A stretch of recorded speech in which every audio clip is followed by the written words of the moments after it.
और आप मुझे अदर सोशल मीडिया ऐप पर भी फॉलो कर लेना। तो ये है मेरी Facebook ID, Instagram ID, Twitter ID, Facebook page और को आईडी। आप इन आईडीज़ को कॉपी करके मुझे फॉलो कर लेना।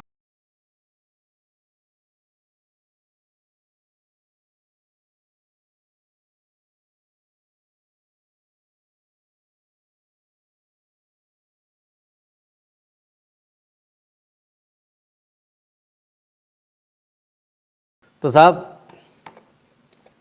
अभी तो शुरुआत हुई है। टिकैत साहब को भी रोना और बाकी है, बहुत रोएंगे।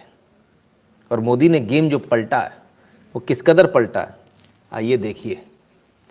Akali Dal Majinder Singh Sirsa joins BJP ahead of Punjab election. ये लो भैया, किसान आंदोलन का एक प्रमुख चेहरों में से एक चेहरा ये भी थे।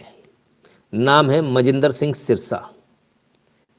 दिल्ली गुरुद्वारा प्रबंधक कमेटी के चेयरमैन भी थे, अध्यक्ष भी थे ये, ठीक है ना। अब ये बीजेपी में आ गए। ओ हो, हाय हाय मोदी मर जा तू, हाय हाय मोदी मर जा तू। क्या हुआ भाई, बीजेपी वाले नू दौड़ा दौड़ा के मारना, नंगा कर देने है, कपड़े फाड़ देने। लो भैया अरे ये क्या हो गया, ये क्या हो गया, तो सब आने लगे, ये तो सब उल्टा बीजेपी में आने लगे। मोटा भाई निकल पड़े अपना थैला लेके, और मोटा भाई की चाल बड़ी अच्छी लगती है मेरे को। थैला पीछे डालते हैं जिंगल बेल की तरह, सेंटा क्लॉज की तरह, और आराम से हाथ मलते हुए चले जाते हैं। टुडुक उठाया, थैले में डाला और भाग लेते हैं धीरे से। तो मोटा भाई धीरे धीरे करके निकल लिए, उठाते जा रहे हैं एक एक, जो मिलता जाएगा आता जाएगा। अनुज गुप्ता जी कहते जय श्री राम भैया।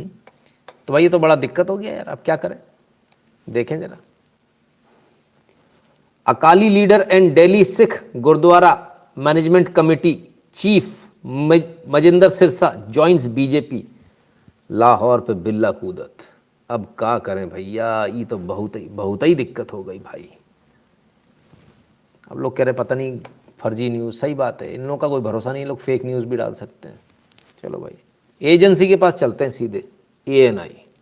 शिरोमणि Akali Dal leader and Delhi Sikh gurdwara management committee president Manjinder Singh Sirsa joins BJP in the presence of union ministers Dharmendra Pradhan and Gajendra Singh Shekhawat. ले भैया, हो गया कल्याण, हो गई ज्वाइन। अब तो आ गई ANI पे भी आ गई, पहन लिया पट्टा। अब क्या करें, ओ हो, अरे रे, फूल वूल भी ले ली भाई।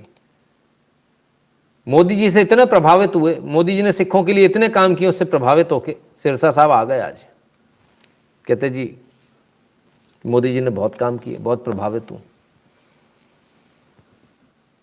अब तेरा क्या होगा कालिया, ये तो आ गए इधर। अब क्या करें, बड़ी आफत है। जिस पर दांव खेलो वही बीजेपी में शामिल हो जाता है। डर तो इस बात का है कि टिकैत साहब के भाई साहब जो है नरेश टिकैत जी, कहीं वो भाजपा में शामिल ना हो जाएं, क्योंकि उनके बगावती सुर घर में भी शुरू हो चुके हैं। उन्होंने स्पष्ट रूप से कह दिया, बोले भाई किसान आंदोलन खत्म करना चाहिए। अब तो मांगे मान ली गई हैं। तो घर में भी फूट पड़ गई टिकैत साहब के, भयंकर रूप से पड़ गई है। तो मज़ा तो तब आएगा देखने में, पता चला कल राकेश टिकैत की जगह नरेश टिकैत जो है भाजपा में आ गए, राकेश टिकैत बाहर ही रह गए। वैसे राकेश टिकैत जी बड़ी प्रयास कर रहे हैं, ये इनके इन प्रकार कैसे भी करके बीजेपी में मौका मिल जाए आने का, कैसे भी करके। MLA का ही टिकट दे देना, MP का ना सही तो कैसे भी, जान बचानी है तो क्या करें, पीछे केस भी तो हैं, उनसे भी तो बचना है। बड़े प्रयास हैं राकेश जी के। चलिए देखते हैं, भविष्य बताएगा क्या होता है। हाँ लगता है बड़े हैरान परेशान है। तो वो जो आपने जो एक फ्रस्ट्रेशन देखा था ना, वो फ्रस्ट्रेशन इसलिए था, वो जो फ्रस्ट्रेशन आपने रिपोर्टर के ऊपर देखा वो फ्रस्ट्रेशन इसलिए था। बीजेपी का चांस लग रहा है, सत्ता बनाने का चांस लग रहा है पंजाब में। सब अभी आएंगे, धड़ाधड़ आएंगे, बड़ी स्पीड के साथ आएंगे। आने वाले समय में आप देखिएगा बड़ी लंबी लाइन होने वाली पंजाब की। सोचिए जिसकी शुरुआत ही सिरसा जी से हुई हो, वो कहाँ तक जाने वाली होगी। खैर सबसे चिंता की बात यह है कि टिकैत साहब के लिए कि टिकैत साहब का घर जाना मुश्किल हो गया। अब क्यों हो गया जरा समझिए। नरमे का भाव कम होने पर मनसा सिरसा रोड पर किसानों का प्रदर्शन। कहा पहले बिक रहा था 8,000 प्रति क्विंटल, कृषि कानून निरस्त होते ही 3,000 हुआ। हम भी तो यही कह रहे थे भाई, तो समझ में क्यों नहीं आ रही थी। अब साहब जाम लगा दिया किसानों ने। ये असली वाले किसान हैं, नरमा बेचने आए थे। नरमे में पहले जो है 8,000 का भाव मिल रहा था, किसान कानून निरस्त होते ही 3,000 पे आ गया। अब ये कहते हैं ना जी, अब एक नया आंदोलन होगा ना, नरमे का भाव के लिए होगा जी ना। किसान कानून वापस क्यों ले लिए ना, कानून वापस लेने से भाव नीचे आ गया ना। तो ये क्या साजिश क्या चल रही ना, कानून वापस लो लेकिन भाव नीचे नहीं आना चाहिए। एमएसपी चाहिए लेकिन बाल हमारा कॉर्पोरेट ले जाना चाहिए 8,000 में। अब असली किसानों को होने लगी परेशानी, अब आएगा मजा। ठीक है ना। रही उत्तर प्रदेश के किसानों की बात, वो तो तब भी मस्त था, आज भी मस्त है। मैंने कई उत्तर प्रदेश के किसानों से बात, बोले जी हमें कोई फर्क ही नहीं पड़ता, ना हमें तब फर्क पड़ रहा था ना अब फर्क पड़ता है। हम तो छोटे किसान हैं, कहीं भी ले जाके माल बेच देते हैं, बात खत्म। सही है। थिमैया जी जय जय मोदी जी कहते हैं। खेल हो गया उनके घर में ही। नरेश जो उनके बड़े भाई हैं वो कहते हैं जी किसान आंदोलन अब खत्म करना चाहिए। दूसरी बात, घर जाने में टिकैत साहब को डर लग रहा है, क्योंकि रास्ते में भी सारे मिलेंगे सिरसा विरसा वाले लोग।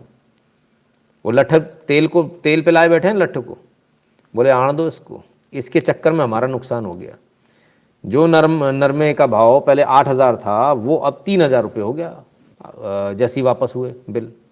भाई भाव आएगा कहाँ से, दे लो आप जिसको जहाँ देना, जहाँ बेचना बेच लो भाई। पहले 8,000 था, ये सच्चाई है, बहुत बड़ी सच्चाई है। अब क्या करें, अब लोगों को धीरे धीरे समझ में आ रहा है। खैर, हमने आपको बहुत पहले बताया था कि ये आंदोलन जो है वो पूरा फंडेड आंदोलन है। क्यों वो चल रहा है, किस लिए चल रहा है, तमाम सारी चीज़ें बताई थी ना sir. In short could you please explain the MSP minimum support price, कम से कम न्यूनतम समर्थन मूल्य, कम से कम इतना भाव मिलेगा आपको। अब ये क्या हो रहा था, अब तक जो था, जो मोदी जी ने करना वो कर दिया उन्होंने, पिछली बार ही कर दिया, हम आपको बता चुके लाइव में। अब तक क्या था, कोई भी आएगा वो एमएसपी पे बेचेगा, मंडी में रसीद कटाएगा और ले जाएगा, पेमेंट हो जाएगा, बात खत्म हो गई। ये एमएसपी था। दलाल आते थे, रसीद कटाते थे, ले जाते थे। मोदी जी ने पैटर्न बदल दिया, बोले एमएसपी पे तो खरीदेंगे लेकिन उससे खरीदेंगे जो किसान है, नॉन किसान से नहीं खरीदेंगे। जो किसान नहीं है, जो दलाल है, उससे नहीं खरीदेंगे, किसान से खरीदेंगे। अब इसका इफेक्ट क्या हुआ, इसका इफेक्ट ये हुआ कि जो किसान है पेमेंट उसके खाते में जाएगा डीबीटी के थ्रू। बेचने भले ही कोई भी आ जाए, दलाल आ जाए, लेकिन कागज लगेंगे किसान के, जाएगा उसके खाते में। इसके बाद एक और चीज़ कर दी, आपके पास रकबा कितना है उसकी मैपिंग करा लो।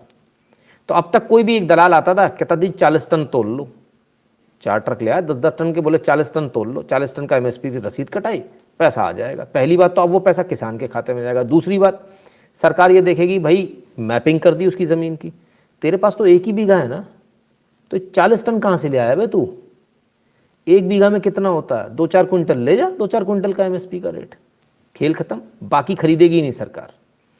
अब ये जो बाहर से ला रहे थे उस पर भी कर्ब हो गया।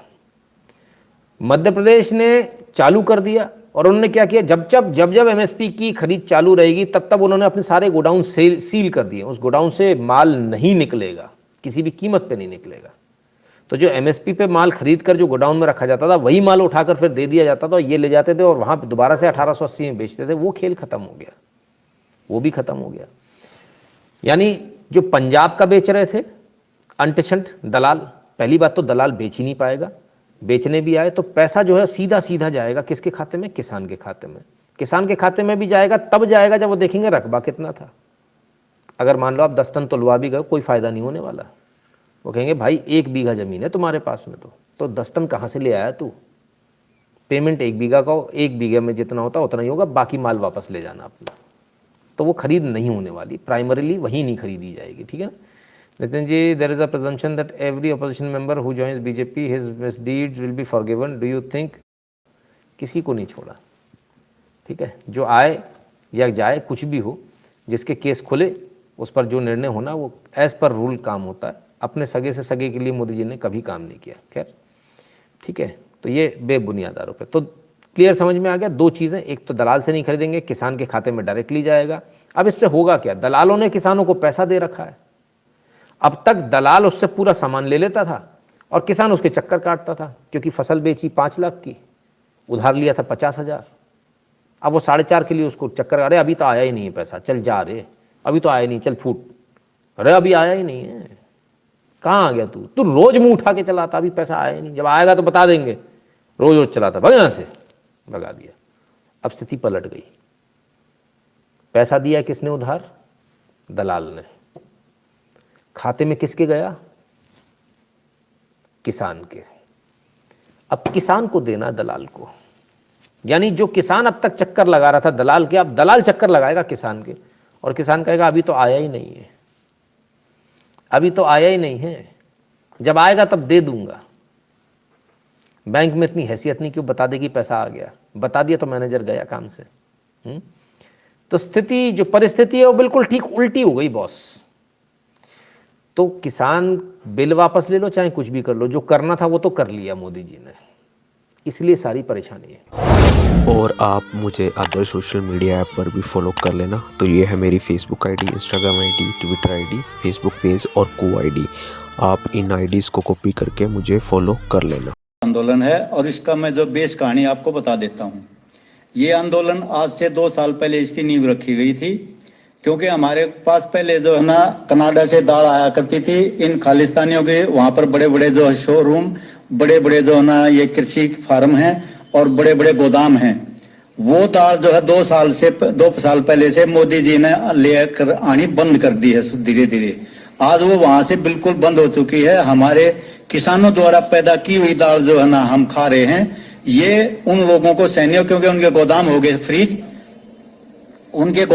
फ्रीज, और वो जो है अभी निठल्ले बैठ गए हैं। कनाडा से जो है ना ये फंडिंग हो रही है उन्होंने।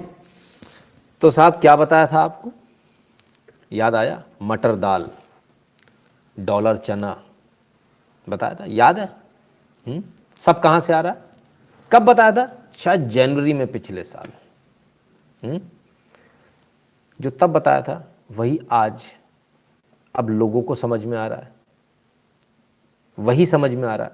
और कनाडा को ये बात बहुत शुरू से समझ में आ गई, इसलिए कनाडा की सरकार इसमें डायरेक्टली इन्वॉल्व थी, क्योंकि कनाडा का नुकसान हो रहा था। कनाडा को जो डॉलर में पैसा मिल रहा था ना, उसका नुकसान हो रहा था। अब क्या हुआ, मोदी जी ने तो बंद कर दिया, बहुत सारी फसलें बंद कर दी हैं। और सिर्फ इतना नहीं, मलेशिया ने जो थोड़ी सी आंख टेढ़ी करी थी, उसका बदला भी मोदी जी इस प्रकार से ले रहे हैं कि भारत के अंदर पाम ऑयल की अब खेती होगी, पाम की खेती होगी, जिससे पाम ऑयल बनेगा। क्योंकि एक चीज़ समझ में आ गई कि बिना पाम ऑयल के काम नहीं बनेगा भारतीयों का, जबकि पाम ऑयल नुकसानदायक है, आई रिपीट, है ना, लेकिन उसकी भी खेती करवा रहे हैं, उसमें बहुत इंसेंटिव दे रहे हैं मोदी जी। दालों की खेती हो रही है, साउथ अफ्रीका से पूरा कॉन्ट्रैक्ट है, 20 साल का रेट कॉन्ट्रैक्ट है अफ्रीकन कंट्रीज से दाल का। तो जब वहाँ से आ रही तो ये मटर दाल कौन लेगा, इसको कौन खाएगा, बंद कर दी मोदी जी ने। चने की बात है, चना भी हो जाएगा, डॉलर चना भी हो जाएगा, कौन सी बड़ी भारी बात है। वैसे ज़्यादा स्वाद डॉलर चने में स्वाद तो होता नहीं है, अपने देसी चना जो होता है स्वाद तो उसी में होता है, टेस्ट तो उसी में रहता है। तो जो छोले भी जो हम बोलेंगे ना, डॉलर चना हम बोल रहे हैं, एक्चुअली छोले जिसे बोलेंगे, तो जो डॉलर छोले हैं उसमें भी टेस्ट तो निल होता है, कुछ नहीं होता, फीका होता है एकदम। टेस्ट तो हमारे जो देसी चने होता है मीडियम साइज़ का, छोटे साइज़ का, उसमें टेस्ट ज़्यादा होता है। तो अब तो बड़ी मुश्किल है, जाएँ तो जाएँ कहाँ। अभी तो शुरुआत हुई है, अभी बहुत सारी चीज़ें बंद होने वाली है।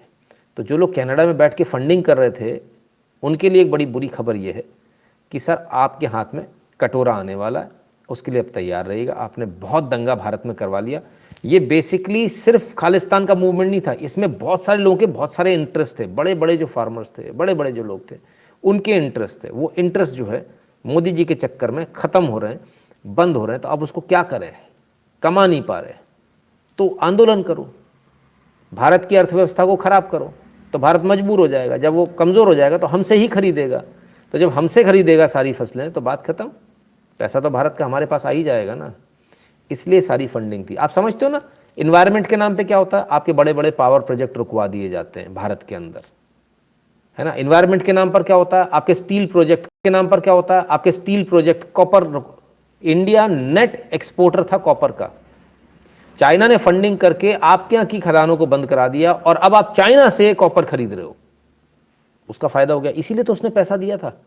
जो भारत में वो जो ठेले के बगल में जो कुत्ते खड़े रहते हैं ना, खुजली वाले, जो इस चक्कर में रहते हैं कि आपने जो चाट चूट के थूक लगा के जो फेंकी है हड्डी वो खा लें, तो वो वाले कुत्ते जो यहाँ पर थे, चाइना ने हड्डी फेंकी, उन्होंने तुरंत पकड़ ली और उन्होंने इस चक्कर में भारत का नुकसान कर दिया।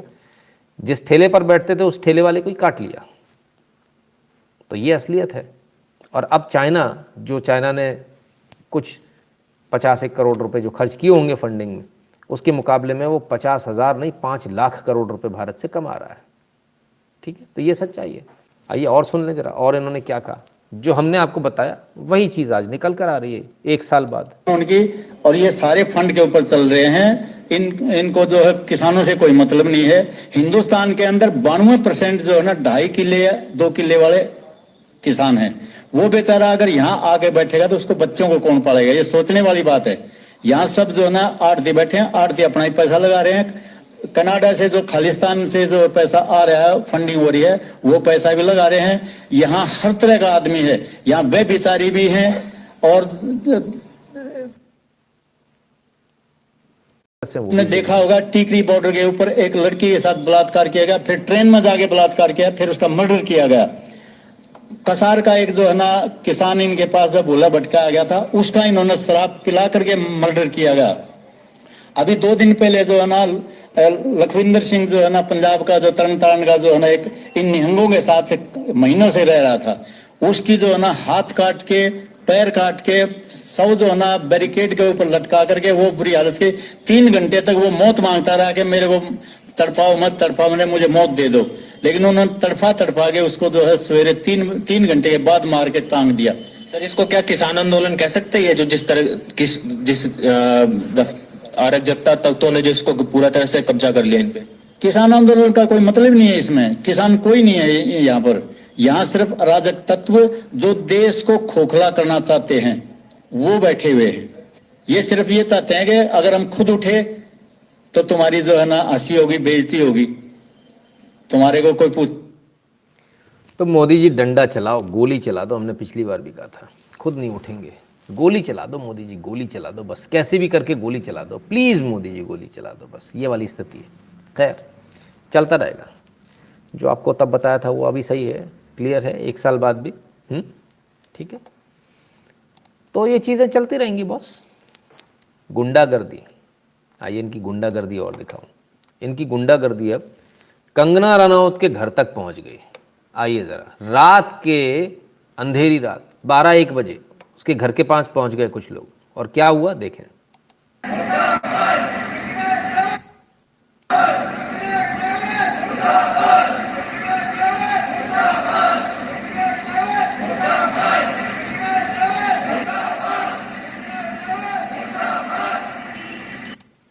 तो साहब अब ये दादागिरी चल रही है। कंगना रनौत मुर्दाबाद पहुंच गए, गुंडे पहुंच गए, आतंकवादी पहुंच गए, आतंक फैला रहे हैं। अब ऐसा किसके, ये हुआ क्यों? आरोप जो लग रहा है वो सिरसा जी पर लग रहा है कि इनके एक भड़काए से चले गए लोग। Interacted with sangat of Mumbai at gurdwara Singh Sabha Vashi Navi Mumbai, sangat is united in supporting us to raise our voice against the communal bigotry of Kangana Ranaut. ठीक है, अच्छी बात है। फिर क्या? Her communal and hateful ranting must stop. Briefed the media about FIR registered against actress Kangana Ranaut at Khar police station. Her communal and hateful ranting must stop.